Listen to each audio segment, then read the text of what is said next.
The Bush administration promoted the misguided and destructive war in Iraq by targeting 5 core concerns that often govern our lives. Concerns about vulnerability, injustice, distrust, superiority, and helplessness. Looking ahead, the continued occupation of Iraq, or an attack on Iran, will likely be sold to us in much the same way. Forewarned is forearmed. What follows is a brief guide to help us recognize, counter, and resist the appeals of warmongers. First, their vulnerability appeals. They claim, our actions are necessary to protect the American people from dire threats. Here's President Bush, 6 months before the invasion of Iraq. Knowing these realities, America must not ignore the threat gathering against us. Facing clear evidence of peril, we cannot wait for the final proof, the smoking gun that could come in the form of a mushroom cloud. And Vice President Cheney, also pre-invasion. There is no doubt that Saddam Hussein now has weapons of mass destruction. There is no doubt that he is amassing them to use against our friends, against our allies, and against us. And policies promoted by others will instead make everyone less safe. The President, 2 weeks before the invasion. The risk of hoping that Saddam Hussein changes his mind and becomes a gentle soul. The risk that somehow that inaction will make the world safer is a risk I'm not willing to take for the American people. How do we counter these vulnerability appeals? By emphasizing that unwarranted use of military force can actually make us less safe, by multiplying our enemies, draining our resources, and placing our soldiers unnecessarily in harm's way. Second, their injustice appeals. They claim our actions are a necessary response to the wrongdoing of others. President Bush on enemy combatants. With our actions, we will send a clear message to those who kill Americans. We will find you and we will bring you to justice. And the Vice President, 5 years after 9/11. The passing of more than 5 years has not managed to dim the outrage of September 11th, 2001. And as our nation wages the war on terror, we'll never lack for inspiration when we think of the innocent men, women, and children who were the first to fall in this war. Nor will those of us in positions of responsibility lose sight of the urgent, ongoing duty to find and hold to account the people who want to kill innocent Americans.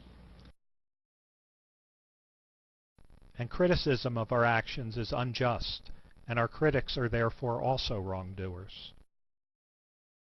Defense Secretary Rumsfeld on media criticism.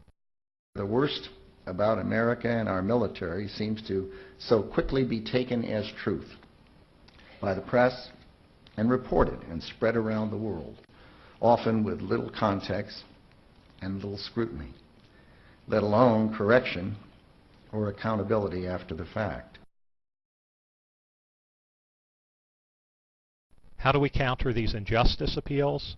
By emphasizing that misguided military aggression is itself a profound injustice, one that demands vocal criticism, because it targets those who are not to blame for our suffering, and it destroys countless innocent lives in the process. Third, their distrust appeals. They claim our actions are necessitated by the dishonesty of our enemies. Here's President Bush on Saddam's regime. We know the methods of this regime. They buy time with hollow promises. They move incriminating evidence to stay ahead of inspectors. They concede just enough to escape punishment, and then violate every pledge when the attention of the world is turned away. And Rumsfeld on the enemy's strategy. They're trained to lie.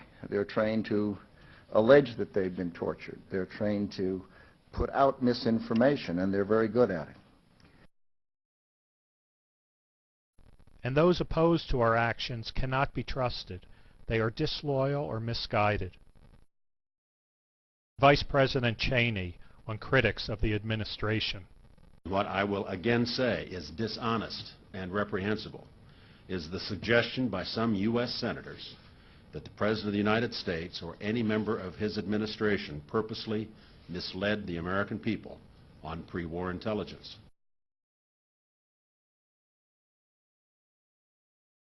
How do we counter these distrust appeals? By emphasizing that reckless military adventurism is an ill-conceived response to our suspicions. It heightens others' distrust of us, and it ignores prospects for diplomacy and cautious negotiations with our adversaries. Fourth, their superiority appeals. They claim, our actions are based on our high moral principles. President Bush, describing his strategy in Iraq. These young Americans understand that our cause in Iraq is noble and necessary, and that the advance of freedom is the calling of our time. Cheney on American courage and ideals. Armed with that courage, confident in the ideals that gave life to America itself, we go forward to serve and to guard the greatest nation on earth. And this contrasts sharply with the immorality of those who oppose us. The President on how we're different.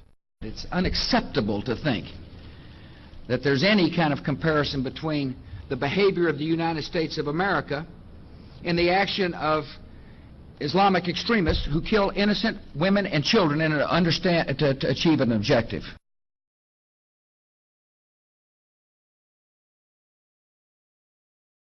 How do we counter these superiority appeals? By emphasizing that preventive war in no way represents the best of American values, and it serves to tarnish our image and influence in the world beyond our borders. And finally, their helplessness appeals. They claim, we persevere and succeed when faced with obstacles. President Bush, 6 weeks after the invasion. My fellow Americans, major combat operations in Iraq have ended. In the Battle of Iraq, the United States and our allies have prevailed. The President over 3 years later. I believe we will prevail. I understand how hard it is to prevail. But I also want the American people to understand that if we were to fail, and one way to assure failure is just to quit, is not to adjust and say it's just not worth it. If we were to fail, that failed policy will come to hurt generations of Americans in the future. And if setbacks do occur, they could not have been avoided, and we are therefore blameless. Rumsfeld on going to war. You go to war with the army you have, and not the army you might want or wish to have at a later time. How do we counter these helplessness appeals? By emphasizing that false claims of success and cries of victory at all cost are not evidence of toughness under fire. Instead, they reflect a refusal to acknowledge reality and the lack of courage to correct mistakes. Many other examples of these appeals could be offered, and the culprits are certainly not limited to Bush, Cheney, and Rumsfeld alone. But the message should be clear.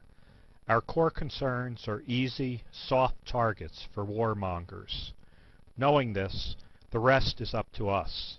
We must thoughtfully and critically examine every claim that military action is the best or only answer to the foreign policy challenges we face today and in the future. And it is our responsibility to encourage others to do the same.